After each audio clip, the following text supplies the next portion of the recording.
সুপ্রিয় শিক্ষার্থী বন্ধুরা, সবাইকে শুভেচ্ছা এবং স্বাগতম।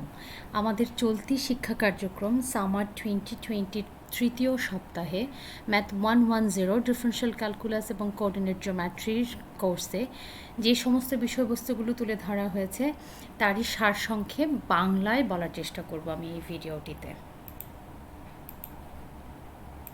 তাহলে দেখা যাক আমরা এই সপ্তাহে কি কি জিনিস শেখার চেষ্টা করেছি।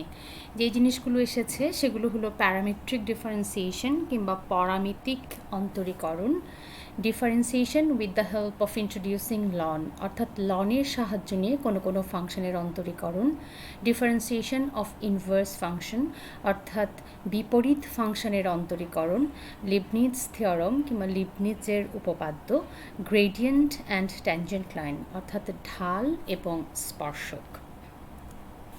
প্যারামেট্রিক ডিফারেন্সিয়েশনটা কি? কখনো কখনো দেখা যায় কোনো কোনো ফাংশন প্যারামেট্রিক আকারে প্রকাশিত হয়ে থাকে, অর্থাৎ ফাংশনটাকে আমরা নতুন একটা প্যারামিটারের সাহায্যে প্রকাশ করে থাকি। যেমন উদাহরণস্বরূপ আমরা একটা ইলিপসকে এই প্যারামেট্রিক ইকুয়েশনটা দিয়ে প্রকাশ করতে পারি। তাহলে আমার ফাংশনটা যদি কোনো একটা প্যারামেট্রিক রিপ্রেজেন্টেশন দিয়ে প্রকাশিত হয়ে থাকে, তাহলে সেই ফাংশনটাকে আমরা কী করে অন্তরীকরণ করব। তাহলে আমরা শুরু করতে পারি এভাবে, ওয়াই এখানটাতে ওয়াই একটা নতুন প্যারামিটার টি দিয়ে প্রকাশিত হয়েছে। তাহলে আমরা যদি ওয়াইকে অন্তরীকরণ করি উইথ রেসপেক্ট টু টি, আমরা পাই ওখানটাতে চেইন রুল অ্যাপ্লাই করতে হবে, কারণ y is a function of x, আবার ওয়াইয়ের মধ্যে টি রয়েছে। তাহলে ডিওয়াই ওভার ডিটি সেটা হবে d y over d x into d x over d t. আমরা ফাইনালি যে জিনিসটা চাই সেটা হচ্ছে ডিওয়াই ওভার ডিএক্স। তাহলে ডিওয়াই ওভার ডিএক্স পেতে হলে এই ইকুয়েশন থেকে আমরা দেখতে পাই d y over d x is equal to d y over d t divided by d x over d t. আমাদেরকে অবশ্যই মনে রাখতে হবে ডিএক্স ওভার ডিটি কখনোই এখানটাতে শূন্য হতে পারবে না। কখনো কখনো কোনো কোনো ফাংশন এমন হয় যে সেই ফাংশনটা 2, 3 কিংবা তারও বেশি ফাংশনের গুণফল আকারে প্রকাশিত হয়ে থাকে। আবার এমনও হতে পারে সেই ফাংশনটা 2, 3 কিংবা ততোধিক ফাংশনের ভাগফল আকারে প্রকাশিত হতে পারে। আবার এমন হতে পারে একটা ফাংশন যেটা ঘাত রয়েছে অর্থাৎ পাওয়ার, এবং সেই ঘাতটা অন্য একটা ফাংশন।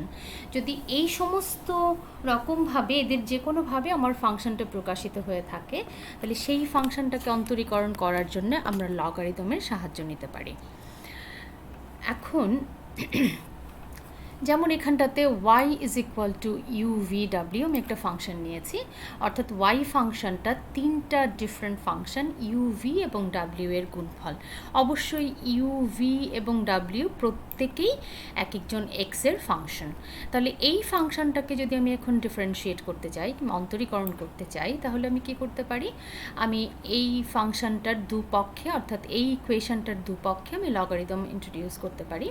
অ্যান্ড আমি যদি লগ নিয়ে আসি, তাহলে লগের যে ধর্ম, লগ ফাংশনের যে ধর্ম, সেখান থেকে আমরা পাই ln y is equal to ln u plus ln v plus ln W.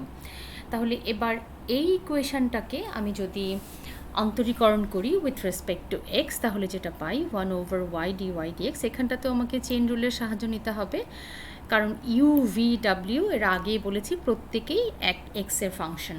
এবং আমরা ফাইনালি যে জিনিসটাকে ক্যালকুলেট করতে চাই সেটা হচ্ছে ডিওয়াই ওভার ডিএক্স। তাহলে এই ইকুয়েশন থেকে আমরা যেটা পাই d y over d x is equal two ইউ.ভি.ডাব্লিউ 1 over you DU dx plus 1 over V DV dx plus 1 over W DW dx. তেমনি করে যদি এমন হয় যে আমার ফাংশনটা কতগুলো ফাংশনের ভাগফল আকারেও প্রকাশিত হতে পারে, যেমন এখানে function y is equal to u v over ডাব্লিউ, অবশ্যই ঠিক আগের মতো এখানটাতেও ইউ.ভি এবং ডাব্লিউ প্রত্যেকেই আলাদা করে এক্সের ফাংশন। তাহলে এই ফাংশনটাকেও অন্তরীকরণ করার জন্য আমরা লগারিদমের সাহায্য নিতে পারি। আমি যদি এখানটাতে লন নিয়ে আসি, তাহলে আমি পাই ln y is equal to ln u plus ln v minus ln ডাব্লিউ। আগের মতো করেই আমি এখানটাতে দুপক্ষকে আবার অন্তরীকরণ করতে পারি উইথ রেসপেক্ট টু এক্স, এবং কিছু অ্যালজেব্রিক ম্যানিপুলেশন শেষে আমি ডিওয়াই ডিএক্সের জন্য যে ফর্মুলাটা পাই সেটা হবে ঠিক এরকম।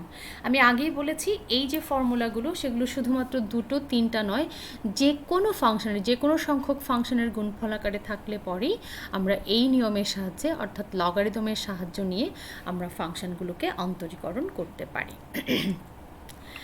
এবার যদি আমার ফাংশনটা এরকম হয় y is equal to u to the power v, অর্থাৎ ইউ একটা ফাংশন, তার উপর একটা পাওয়ার রয়েছে, পাওয়ারটা নিজেই আরেকটা function v, v is a function of x. তাহলে এইরকম ফাংশনকে অন্তরীকরণ করার জন্য আমরা লনের সাহায্য নিতে পারি। যেমন আমি যদি এখানটাতে লন নেই, আমি পাবো ln y is equal to v ln u, লগারিদমের যে প্রপার্টি আছে সেটা থেকে, এবং এখানটাতেও ঠিক আগের মতো করেই আবার অন্তরীকরণ করে আমরা যে জিনিসটা পাবো dy dx is equal to y d over dx v ln u, and y সেটা আমার দেওয়া আছে u to the power v, আমি যদি সেটা বসিয়ে দিই অর্থাৎ d dx of u to the power v is equal to u to the power v d dx of v ln you.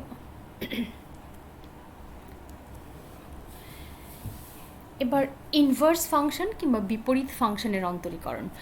বিপরীত ফাংশন বলার আগে আমার দুটো জিনিস অবশ্যই বলা উচিত। আমরা জানি যে সব ফাংশনের যে ইনভার্স রয়েছে তা নয়, ইনভার্স ফাংশন থাকার জন্য একটা শর্ত অবশ্যই পূরণ করতে হয়, অর্থাৎ ওই সমস্ত ফাংশনগুলোর ইনভার্স ফাংশন রয়েছে যেই ফাংশনগুলো 1 to 1 কিংবা এক ফাংশন।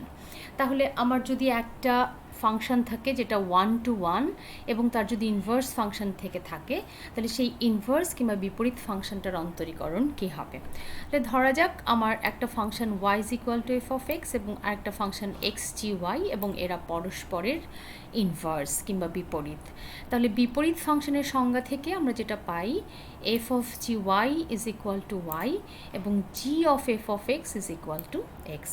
এখন আমরা এই ইকুয়েশনটা থেকে শুরু করতে পারি।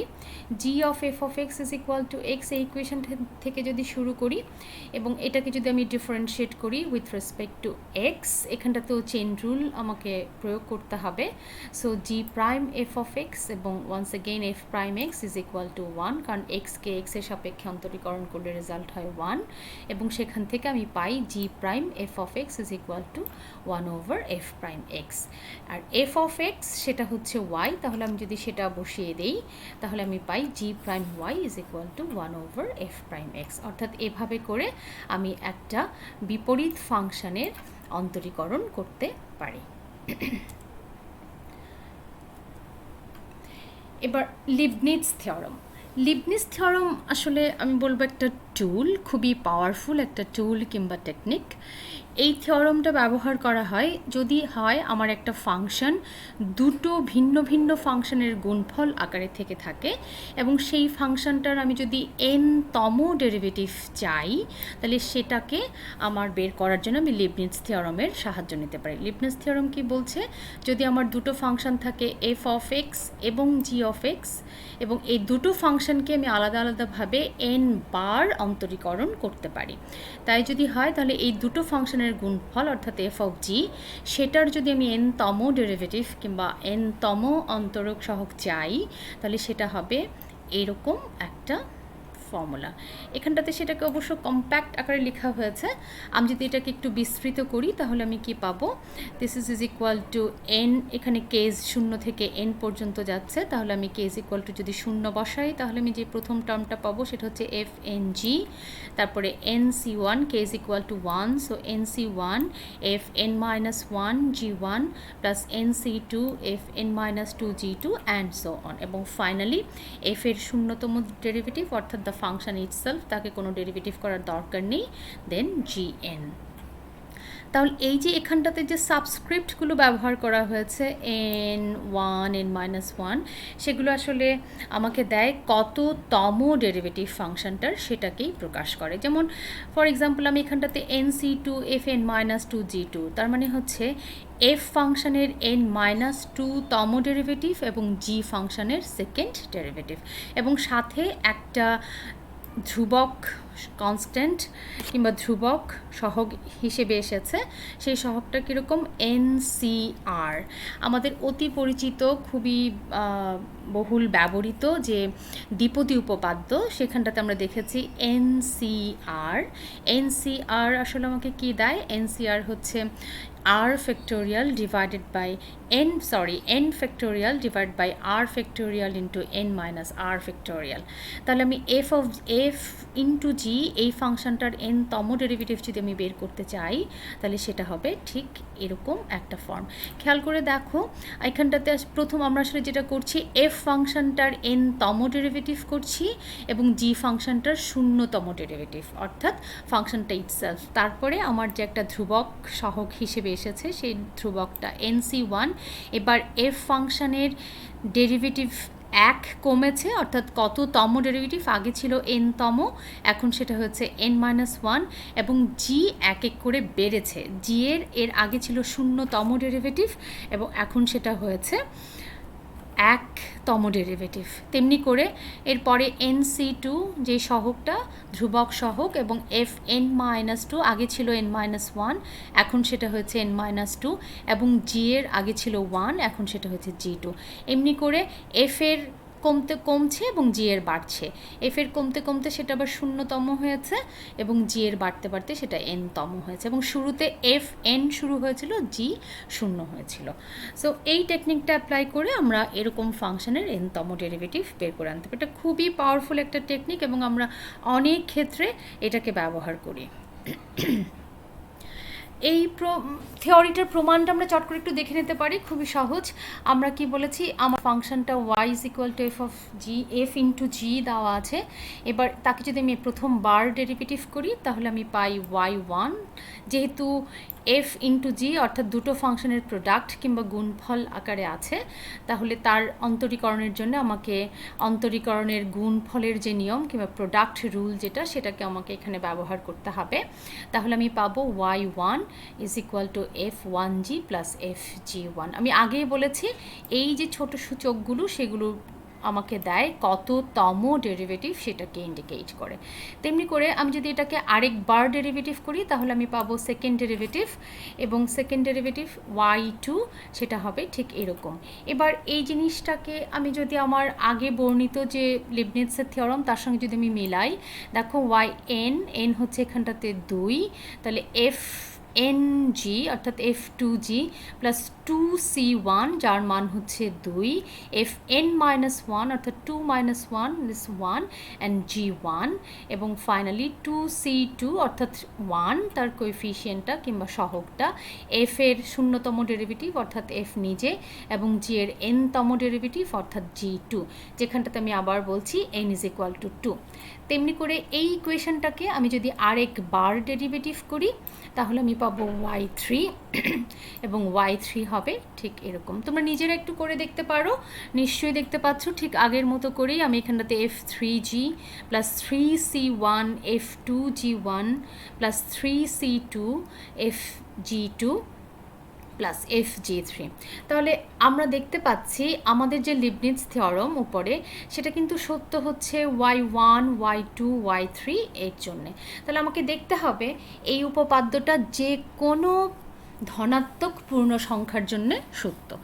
এই জিনিসটাকে প্রমাণ করার জন্যে আমি ম্যাথমেটিক্যাল ইন্ডাকশন কিংবা গাণিতিক আরোহ পদ্ধতির সাহায্য নিতে পারি। গাণিতিক আরোহ পদ্ধতিটা কি? আমি যদি ধরে নেই যে আমার যে স্টেটমেন্টটা লিবনিৎজ থিওরামের স্টেটমেন্ট সেটা যদি m এর জন্য সত্য হয়, এবং এই ধরে নেওয়া থেকে আমি যদি প্রমাণ করতে পারি এটা m+1 এর জন্যও সত্য, তাহলে আমি বলতে পারি আমার যে স্টেটমেন্টটা সেটা সকল ধনাত্মক পূর্ণ সংখ্যার জন্যে সত্য।